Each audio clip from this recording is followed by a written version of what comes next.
नमस्कार साथियों, EPS 95 minimum pension बढ़ोतरी के एक और वीडियो में आप सभी का स्वागत है। साथियों, जैसा कि हम सभी को पता है, लोकसभा के चुनाव चल रहे हैं और किसी भी पार्टी ने ईपीएस 95 के मुद्दे को अपने घोषणा पत्र, अपने मैनिफेस्टो में शामिल नहीं किया, ये हम सभी को पता है।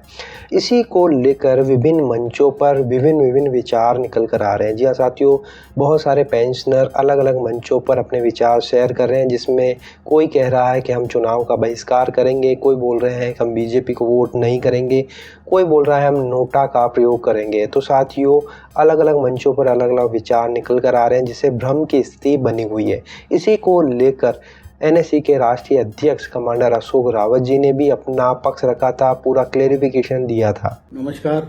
हमने तय किया है कि जो हमारे एनएससी का कैंडिडेट अगर खड़ा होता है, जैसे कि जामनगर से विजय सिंह जी जडेजा खड़े हैं, और भी कहीं से अगर कोई खड़ा है, तो उसको आप तन मन धन से सहायता करो, जो आपसे बन पड़ता है। दूसरी बात, जो सांसदों ने हमें अब तक मदद की है, चाहे वो किसी भी पक्ष पार्टी का हो, उसे मदद करना हमारा कर्तव्य है, हम वो करेंगे।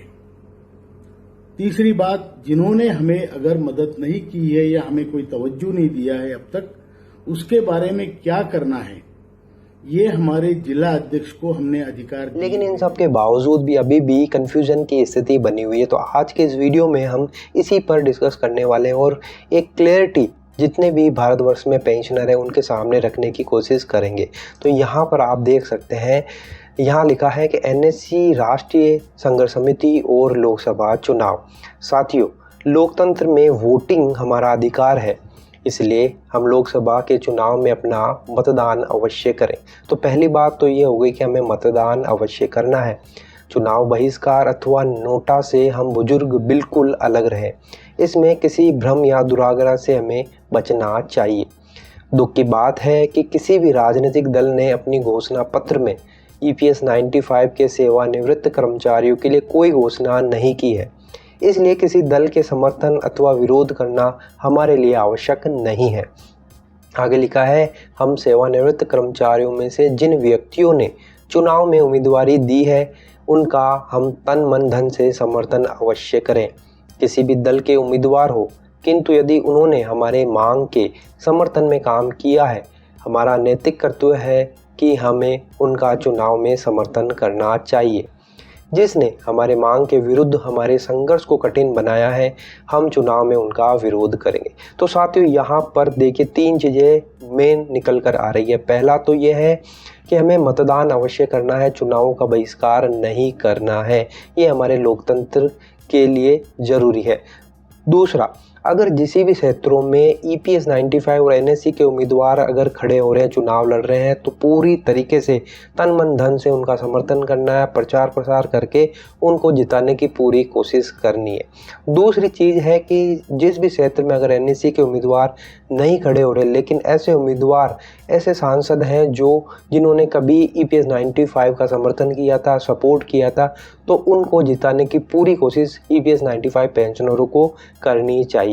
और तीसरा है कि जिस क्षेत्र में जिस भी कैंडिडेट सांसद ने कभी भी आईपीएस का समर्थन नहीं किया, विरोध किया, संघर्ष को दबाने की कोशिश की, तो उनका पूरी तरह से विरोध करना है, उनको हराने की पूरी कोशिश करनी है। तो यहाँ पर तीन चीज़ें मोटा मोटी निकल कर आई है। आगे लिख रहे हैं कि हम गरीब ज़रूर हैं, किंतु स्वाभिमान ही हमारा धन है।